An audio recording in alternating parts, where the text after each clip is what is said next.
வணக்கம். இன்று நாம் மாந்தூர் தொட்டிப்பாலம் பற்றிய விவரங்களை பார்க்க போகிறோம்.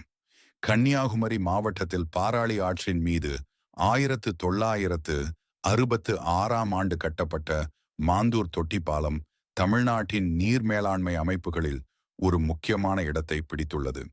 1240 அடி நீளமும் 115 அடி உயரமும் கொண்ட இந்த தொட்டிப்பாலம் கல்குளம் மற்றும் விலவன்கோடு தாலுகாக்களில் உள்ள விவசாய நிலங்களுக்கு நீர் வழங்கும் நோக்கில் கட்டப்பட்டது.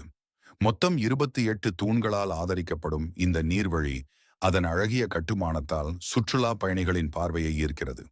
மேற்கு தொடர்ச்சி மலைகளின் பசுமை, பனை மற்றும் ரப்பர் மரங்களின் அழகிய காட்சிகள் மற்றும் பாராளி ஆற்றின் சீரான ஓட்டம் ஆகியவை இங்கு வரும் பயணிகளுக்கு மனதை மகிழ்ச்சியடைய செய்கின்றன.